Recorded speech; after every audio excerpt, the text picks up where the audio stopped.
Hi, so this is our new series called How To, and this week we're going to look at how to cope with going away on holiday.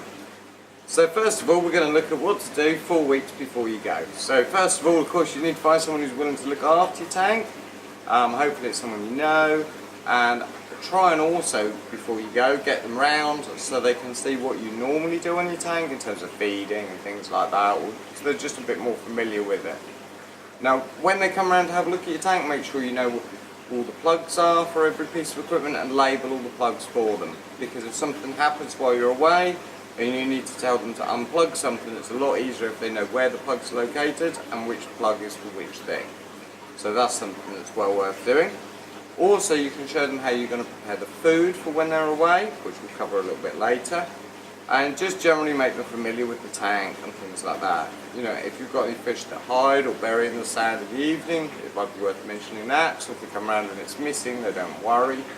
And just make them generally familiar with the way that inhabitants behave. You know, a little 10-minute look around the tank, things like that, and show them how to open the lid, that kind of thing. Just make them very familiar with it. Another thing you want to do before you go away is stock up on a couple of essentials. So I'd make sure you've got plenty of carbon and you've got a spare polyfilter. In the event that while you're away something happens to the tank, carbon and polyfilter will often get you out of a hole, at least temporarily, until someone can come around and have a look at it and rescue you. So make sure you've got those spare. It's also worth, if you're going to use an automatic feeder while you're away to do the bulk of the feeding, which is a very good idea. You want to get that a good few weeks in advance, get the fish used to the feeder, and get you used to how much food to put in it to last a week or whatever. Check it works, make sure it's not going to tip or jam or anything else. We generally recommend the Eheim automatic twin feeders. We carry those in stock. They're very popular, they're very reliable, not very expensive, and they're quite a good feeder. And then Ocean Nutrition Flake, usually Formula 2 is what most people would use. You can use pellet as well, and in the twin feeder you can load 2 different feeds and do up to half a dozen little feeds throughout the day as well, so it's less likely to cause a problem. So once you've got all that prepped and ready, well in advance of when you go, so the next thing to do is to look at things to do a week before you go. So a week before you want to go, you blah blah blah blah. So a week before you go, you want to get some preparation in, get your tank as good as you can get it. So give the tank a really good clean, do a bigger than normal water change, wade through that sand, get rid of any nuisance algae. Any little problems you've been having like bubble algae or aptasia or anything like that, get those really nailed down hard so that you don't come back to an explosion of bubble algae or hair algae or aptasia or any other little problems that you might have. Also, like a nice big water change, do like a 50% or something and get things really sorted out and clean as you can. Give that sump a little clean, check all your equipment's functioning and all that. The reason you want to do it in a week in advance is because if you discover you've got a problem like you've run out of phosphate remover or one of your heaters isn't working, that gives you a lot of time to sort it out before you go. Okay? So that covers you for your week in advance prep. Next we're going to have a little look at what to do just before you go. So just before you go, you're going to get your friend round who's going to be looking after your tank for you, and you want to just run through everything again so they're more familiar with how everything works. Let them watch you feed the fish, make sure you've labelled all the plugs and remind them of where all the labels are. Also give them a couple of emergency contact numbers. I give them one for a local fish store that you use and the name of the person you normally speak to there. So if they get a problem they can phone them for advice. And also if you can, another hobbyist who lives nearby-ish who may be able to pop round in an emergency or something like that. Most shops will be able to send someone out in an emergency. They may charge for this, but they may be able to send someone out and help you if you do run into a problem while you're away, or you need a piece of equipment and you need to take it and PayPal the money across or pay for it when you get back or whatever. So just make sure that's all in place, they know where the numbers are. The best place to store them is actually stick them to the inside of the cabinet door because they're there when they need them. And just get your friend really familiar with everything in the tank.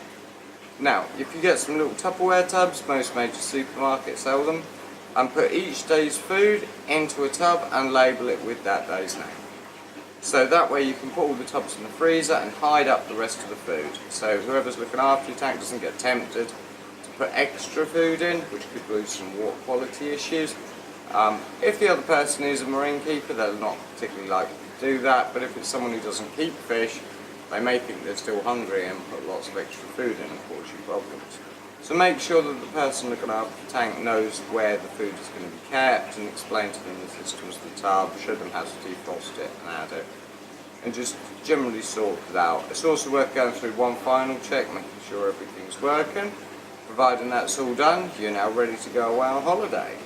So next we're going to look at things, what happens if you're away. So you're away on holiday, everything's going okay, you hope, and you get a message from whoever's looking after your tank saying there's a problem. What do? Well, first of all, it's important to try and stay nice and calm, because they're going to be as worried about it as you are.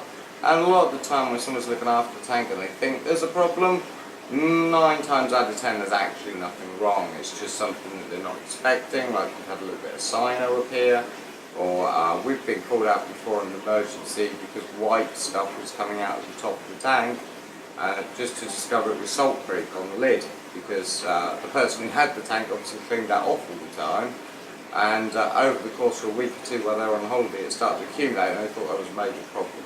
So first thing I'd say is, if you get a problem with the tank while you're away, if you've got somebody nearby who's a roofer that you know and things that can pop round, that's brilliant. If not, maybe your local shop, you can pay them, they'll pop round and they'll have a look at it. Also, as first course of action, try and get the person who's having the problem to send you a photo or a small video showing what they think the problem is, because something which can sound quite dramatic over Messenger or over the phone, when you see it with your actual eyes, you can more easily just go, oh, I know what that is, you know, that big weird thing coming out the rock is just an arm of my brittle skull, or something like that. Or the water they think is leaking from the tank is actually just some condensation in the cabinet, or whatever, you know, that makes it a lot easier. So that keeps you covered while you're away. Again, as I said earlier, make sure you've got carbon and polyfilter to hand, and the person who's looking after your tank knows how to put those in, so that way if there is a problem with water quality, that will either solve the problem, or it will at least keep things ticking over until someone can come and have a proper look at it. Okay, so with that done, we're now going to have a quick look at what to do when you get back from your holidays. So the most important thing to do when you get back from holidays is make sure you bring a little present or something for the person who's been looking after your tank. You know, they've probably been quite worried about doing it, they've spent a lot of time doing it, so make sure that's appreciated, because obviously they've done you a massive favour, and also you may want them to help you again next time as well. So it makes sense to be polite, give them a little present, be thankful for what they've done and everything like that. When you get back, do a proper count of all the livestock, make sure all your corals are okay, make sure they're all where they should be, keep an eye on your clean-up crew, make sure your fish are accounted for and everything like that. It's also worth just running through your equipment and check it's all functioning correctly. Sometimes if someone's looking after your tank, they might, if it's got to top up the RO top-up or something like that, they might spill some water, they could have blown a little fuse or played a little short or some other problem. So it's worth just checking all your electrical items are all okay. And just in case anything's got into the tank that shouldn't have while you're away, like a little bit of air freshener or something like that, it's worth again looking at changing out the carbon and the polyfilter and doing a nice big water change.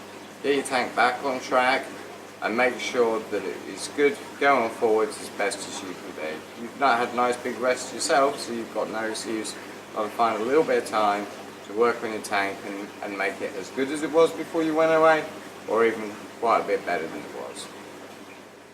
Okay, so thanks for listening. This is a little short series on how to do various things. So this week we've had a look at what to do while you're away on holiday, and next week we're going to tackle another topic, and we're going to go through quite a few of these over the next few weeks.